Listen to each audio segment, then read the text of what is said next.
Hola amigos, ¿cómo están? Bienvenidos a La Voz del 21. Mi nombre es Mayra Calderón y vamos a hablar sobre esta embarcación de Petrotal que ha sido prácticamente asaltada por indígenas de una asociación que han querido de alguna manera extorsionar a la empresa pidiendo reclamos que no están en un acuerdo. Y para esta situación vamos a graficar el video de cómo esta embarcación es asaltada, que lo más alarmante es que a bordo se encuentran 12 personas, trabajadores, con varios barriles de lote 95, y esta asociación indígena se llama Asociación Indígena de Desarrollo y Conservación de Bajo Puinahua. Así se llama esta asociación. Es una embarcación de la Marina de Guerra del Perú y ahí están, como ustedes pueden ver, abordando. Había un fiscal a bordo de esta embarcación. Bueno, vamos a conversar sobre esta situación con el experto en hidrocarburos, Anthony Lau, porque no es una buena noticia. ¿Cómo está? Bienvenido. Mayra, buenas tardes, ¿cómo estás? Es una situación crítica la que están viviendo los trabajadores de esta embarcación de Petrotal, donde se ve claramente cómo es abordada, asaltada por los integrantes de esta asociación. ¿Cuál es su lectura? Bueno, vivimos pues en épocas convulsas, ¿no? Son tiempos en los que tenemos un Estado débil y asociaciones o pseudoasociaciones que amparadas en supuestos pedidos reivindicativos buscan pues atacar a la actividad formal de las maneras como estamos viendo. O sea, claramente lo que hemos visto en el video y lo que se ve en los videos es un ataque coordinado de esta asociación con bombas Molotov, tomando posesión de la barcaza que transporta el crudo que se explota en el lote 95, tomando rehenes, que es, o sea, secuestro, ¿no? Apelando a la violencia y a la ilegalidad. Entonces, es un capítulo más de la ya negra historia de la actividad petrolera en el Perú, ¿no? Actividad que viene siendo atacada desmedidamente desde, no desde este año ni desde el anterior, ya son 15, 20 años en que la actividad petrolera en el Perú viene siendo constantemente atacada por este tipo de organizaciones que no tienen mayor representatividad, que se arrogan una representatividad que no es la que reconoce nuestro ordenamiento jurídico. Y un poco estaba tratando de revisar las publicaciones que hace esta Asociación Indígena de Desarrollo y Conservación del Bajo Puinahua, y encontramos un elemento común a todas las protestas sociales que hemos tenido en los últimos meses en el Perú, ¿no? Y es acusar de racismo, acusar de genocidio, acusar de desconocimiento de derechos y situaciones como las que hemos vivido en tiempos pasados. Entonces, encuentro que claramente hay una plataforma que se va replicando, se replicó en su momento con los ataques a las empresas mineras en el sur del Perú, si usted se acordará, cuando estaba el señor Castillo como presidente. Luego hemos tenido pues las interrupciones que se han dado en los meses de diciembre y enero de este año, que fueron lastimosas y que acabaron con la vida no solamente con la vida peruana, sino con un daño económico tremendo al país. Y ahora se vuelve a replicar este mismo modelo, ¿no? Donde ya no tomo una carretera, sino que tomo un río, que para la selva es lo mismo, es una carretera, en la selva los ríos son las carreteras de la selva. Entonces, estamos viendo un modus operandi que se va repitiendo, ¿no? Y una poca respuesta ágil de parte del gobierno central, en este caso. Y un En poco es- revisando también las mismas publicaciones de esta asociación, nos damos con que lo que genera aquí el problema es este fondo 2.5 que ha creado la empresa Petrotal, que de alguna otra manera, para explicarlo en rápido, es 2.5% de toda la producción que sale de los lotes que opera la empresa Petrotal van a ir a este fondo, y este fondo lo que hace es básicamente labores para servicios básicos para las poblaciones circundantes a las operaciones de la petrolera.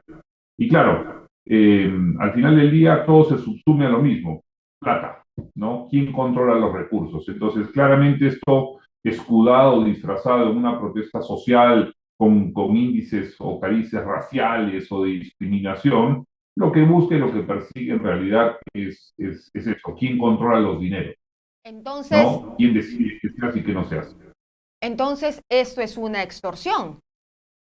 Claramente es una extorsión, o sea, de lo que he podido recabar, de toda la información que estoy revisando de esta asociación y del accionar y de sus proclamas, claramente esto es una extorsión. O sea, si uno quiere conversar, uno conversa.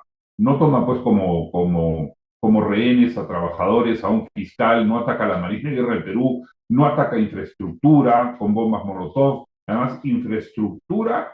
Dicho sea de paso, hemos visto una bomba Molotov que caía sobre la barcaza que transporta hasta 40.000 barriles de petróleo en esa infraestructura. Imaginémonos si es que llegase a explotar, cuál sería el daño que se puede generar en todo este ecosistema que ya de por sí hay que protegerlo y es frágil. Entonces, lo que estamos viendo claramente es un ataque fuera de la ley, es una protesta violenta, deja de ser protesta porque se convierte literalmente en una extorsión. ¿Y dónde está el Estado, la policía, las autoridades para proteger eh, estas embarcaciones y la propia propiedad, valga la redundancia, de Petrotal? ¿Dónde están las Mira, autoridades? lo que estamos viviendo es un poco las consecuencias de haber satanizado el accionar cautelar que tiene el Estado, el haberlo puesto al Estado como un ente que desconoce derechos, como supuestamente ocurre con el derecho a la protesta, el haber dejado y permitido que el Estado sea maniatado por los mismos políticos, donde simplemente se le coacta a las fuerzas del orden el que puedan imponer el respeto a la ley. Y evidentemente estas son las consecuencias que tenemos que vivir todos los demás, ¿no? Uno podría decir, bueno, a mí qué me importa pues, lo que ocurra con una empresa petrolera. En realidad sí te tiene que importar, porque hoy por hoy Petrotal es la empresa que más crudo está produciendo en el país.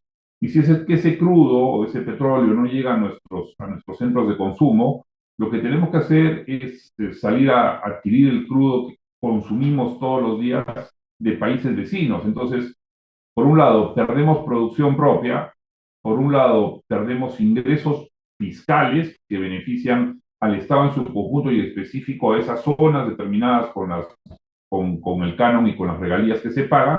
Y por otro lado, obligamos a que todos los peruanos tengamos que deshacernos de nuestros ingresos, o sea, de nuestros dólares, para tener que ir a comprar ese producto de fuera y traerlo para poder seguir consumiendo aquello que necesitamos. Entonces, el daño es multidimensional, no solamente está enfocado en una sola empresa o no solamente afecta a un solo accionista o a una operación que esté sí, de repente claramente limitada. No, esto es un daño que afecta a todo el país, a todo un sector.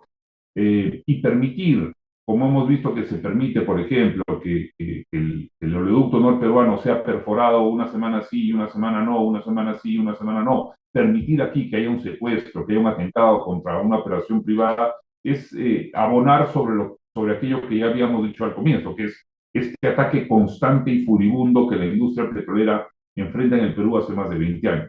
Claro, entonces esto tiene siempre un trasfondo, ¿no? Un Estado maniatado políticamente, maniateado judicialmente, maniatado mediáticamente, porque todos salen a decir que el Estado peruano es asesino, que el Estado peruano viola los derechos de la protesta de la población, que el Estado peruano no debería intervenir con mecanismos que repelan la violencia con la que se está tratando. Y claro, dejamos al Estado un poco ahí que no haga nada, lo cruzamos de brazos y esperamos que la situación se resuelva como mágicamente, cuando en realidad lo que están haciendo es chantajeando a todo el país y esto no es otra cosa que un chantaje.